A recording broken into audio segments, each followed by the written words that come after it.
رضی الله عنها او حضرت علی کرم الله وجهه د محمد رسول الله صلی الله علیه وسلم د ملاقات لپاره حاضر شول. کله چې د رسول الله صلی الله علیه وسلم حضور ته راغلل ګوري چې نبی علیه الصلاة وسلام ډیر په جوش سره جاړي، این تر دې چې د رسول الله صلی الله علیه وسلم مبارکه ګیره د رسول الله په اوښکو باندې لمده شوي. فاطمة زهرا رضی الله عنها همدارنګه حضرت علی کرم الله وجهه چې کله دا حالت ولیدل دواړه سخت حیران شول. پوښتنه یې وکړه چې د الله محبوبه تاسو ولې جاړئ او کوم شی تاسو جړوي؟ نبی کریم صلی الله علیه وسلم جواب ورکړ چې ای فاطمې، کله چې زه د معراج په شپه حضرت جبرائیل علیه الصلاة وسلام سره ګرځېدلم نو هلته مې په دوزخ کې څه ښځې په سخت عذاب باندې ولیدلې، نو ما ته د خپل د امت ښځې رایادې شوې، نو ځکه د هغو له غمه زه اوس جاړم. فاطمة زهرا همدارنګه حضرت علی کرم الله وجهه پوښتنه وکړه چې یا رسول الله تاسو هغه ښځې په کوم حالت کې ولیدلې؟ نبی کریم صلی الله علیه وسلم ورته ویلې ای فاطمې، ما لومړی ښځه داسې ولیده چې په جهنم کې دننه په ویښتانو باندې راځړیږي، بدن یې سوځي او ماغزه یې د کټوې په شان باندې ایښیږي. فاطمة زهرا پوښتنه وکړه چې د الله رسوله دې ښځو ته ولې داسې سزا او داسې عذاب ورکول کېده؟ رسول الله صلی الله علیه وسلم په ځواب کې ورته ویل دا هغه ښځه وه چې ویښتان یې کمول بې پردې او لوڅ سر به ګرځېدله. نو نن ورځ دلته د الله رب العزت په دې سخت عذاب کې ګرفتاره ده.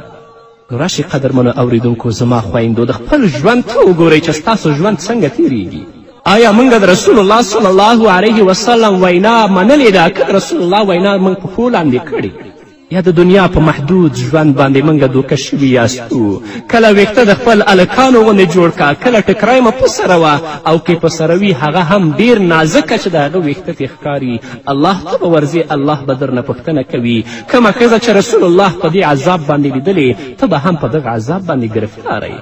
نه خورې داسې مه کوه، د خپل لنډ ژوند لپاره د خپل آخرت مه تباه کوه، د الله اوامرو د رسول الله احکامو ته غاړه کیږده تر څو چې هلته الله رب العزت تا ته د عزت او د زینت ژوند در نصیب کړي. دویمه ښځه رسول الله صلی الله علیه وسلم فرمایي دویمه ښځه مې ولیدله چې هغه په ژبه باندې زړېدله او الله رب العزت هغې ته عذاب ورکوه. فاطمة زهرا رضی الله عنها او حضرت علی کرم الله وجهه رسول الله نه پوښتنه کوي چې یا رسول الله دا کومه ښځه وه؟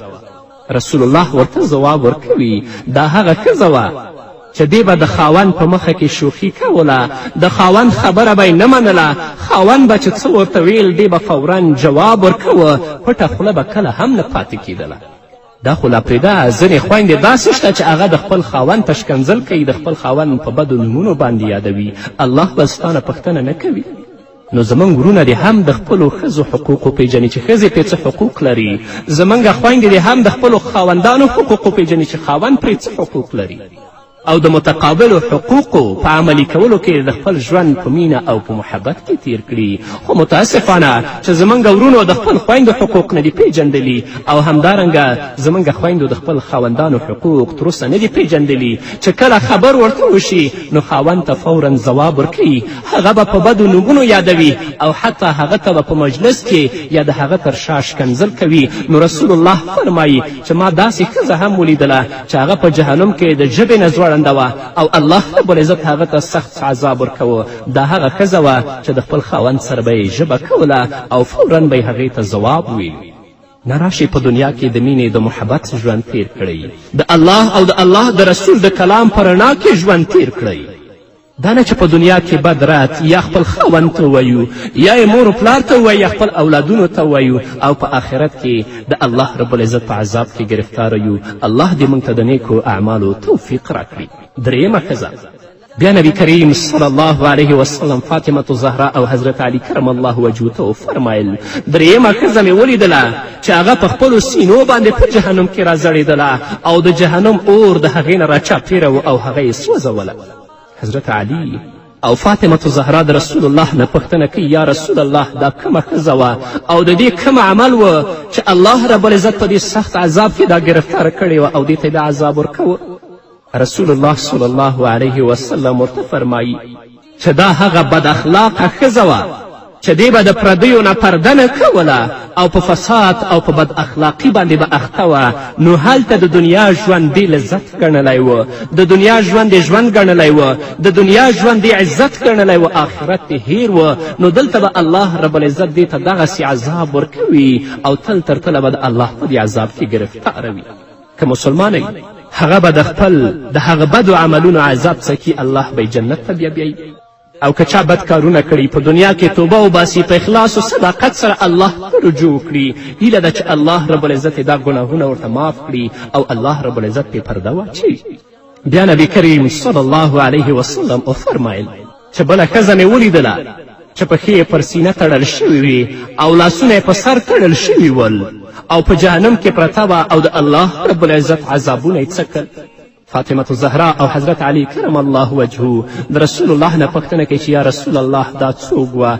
رسول الله ورته وویلې دا هغه ښځه وه چې د ناپاکي خیال یې نه ساته، یعنې د نجاست او د پلیتي نه به یې ځان نه بچ کوه، نه به د خپل جامو خیال ساته چې زما جامې پاکې دي او کنه دي، بې نمازه دي کنه دي، په هغو پلیتو جامو به دا مانځه ته درېدله او مونځ به یې کوه. نو نن ورځ الله رب العزت دې ته دا سخت عذاب ورکوي.